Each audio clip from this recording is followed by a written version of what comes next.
a knife, he repeated with tireless rage, striding through mud and puddles without paying any attention to where he was going. Now and then he felt like laughing, loudly and madly, but for some reason he suppressed his laughter. He only came to his senses on the bridge, at the very spot where he had met Fedka, the runaway convict, on his way to Maria's. Fedka was there now, and as soon as Stavrogin came into sight, he removed his cap, bared his teeth in a wide grin, and began quickly chattering about something. For a while, Stavrogin just walked on, completely ignoring the tramp, who again had latched onto him. But then he suddenly realized that he had completely forgotten about Fedka, although he had been repeating the word knife under his breath. He grabbed the tramp by the scruff of the neck and, with the force of all his pent-up rage, lifted him off his feet and hurled him violently against the planking of the bridge. For an instant, Fedka seemed ready to fight back, but he realized that, faced with such an opponent, who moreover had caught him completely unawares, he was no more than a wisp of straw, so he relaxed and gave up all pretense of resistance. Pinned down on his knees, his arms twisted behind his back, the sly tramp awaited calmly what was to come next, without seeming in the least worried about it. And he was right. Stavrogin, using his left hand, had already removed his woolen scarf to tie the prisoner's hands behind his back when he suddenly changed his mind and pushed Fedka away. Fedka was up on his feet at once, and a broad knife he carried in his boot flashed in his hand. "Put that knife away at once," Stavrogin ordered him. And sure enough, the knife vanished as quickly as it had appeared. Then Stavrogin, without saying anything more, casually resumed his way, but the stubborn thug kept following him, although instead of chattering, he now trailed respectfully a whole step behind. Thus they crossed the bridge and reached the opposite bank of the river, where they turned left. They entered a long deserted alley that was a shorter way to the center of the town than Nativity Street, the road Stavrogin had taken on his outward journey. "Is it true, as they say, that you robbed a church around here a few days ago?" Stavrogin asked unexpectedly. "Well, at first I thought I'd do a bit of praying," the tramp answered calmly and politely, as if nothing had happened a few minutes before. There was a certain dignity in his tone, and his previous familiarity had vanished. He sounded like a businesslike man who had been slighted, but who knew how to forgive a slight. "And when the good Lord led me there," he went on, "I found great plenty, so I decided to help myself, because poor homeless people like me can't do without some help from somewhere.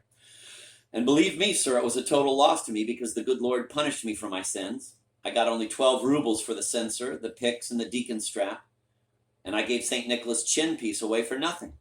I thought it was solid silver, but they insisted it was only silver-plated. And while you were at it, you slit the watchman's throat, didn't you?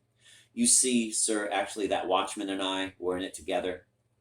But then the morning after, we got into a little argument by the river over which of us should carry the bag. I sinned there, I admit, but it made it easier for him. All right, go on knifing people, go on robbing." That's word for word what Mr. Verkovensky said to me, because he's exceedingly stingy and tough when it comes to helping out a fellow man. And on top of that, he says he doesn't give a kopeck for the Creator who made us all out of a handful of earth.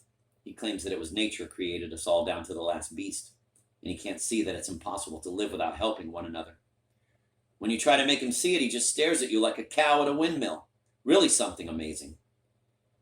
Now, please believe me that Captain Lebyadkin, to whom you've just paid a visit, well, when he still lived in Filipov's house, he often left his door wide open all night while he lay dead drunk on the floor with money just pouring out of his pockets. I saw that with my own eyes, sir, because, as you must understand, people like me can't do without help in life." "You saw it with your own eyes? Did you drop in on him at night then?" "Maybe I did, sir, but no one knows about it." "Why didn't you slit his throat?" "I made some calculations, sir, and I restrained myself. I calculated that I could always figure on relieving him of 150 rubles or so. So why should I do a thing like that when I'm fairly sure to get maybe 1,500 rubles if I wait long enough? Because that Captain Lebyadkin, I heard it from him with my own ears when he was drunk, was relying heavily upon your assistance. In fact, there isn't a tavern or a dive around here where he didn't explain everything to everyone present when he was in the state I mentioned, sir. So having heard it repeated from several sources, I also decided to place all hopes upon your honor. I feel the same about you, sir, as I would about my own father or my brother, and I will never say anything about you to Peter Verkovensky or to any living soul. So what do you say, your honor? Will you be kind enough to let me have those 3 rubles? You set my mind at rest, sir, by giving me an answer, sir, because in my position, as I told you, one can't do without a helping hand." Stavrogin laughed loudly. He took out his purse, in which he had maybe 50 rubles in small denominations, and threw Fedka a bill. Then he threw him another, and another, and a fourth. Fedka jumped around, trying to catch them as they fell. The bills were dropping into the mud. Fedka exclaimed, "Ah, ah, ah," as he snatched at them.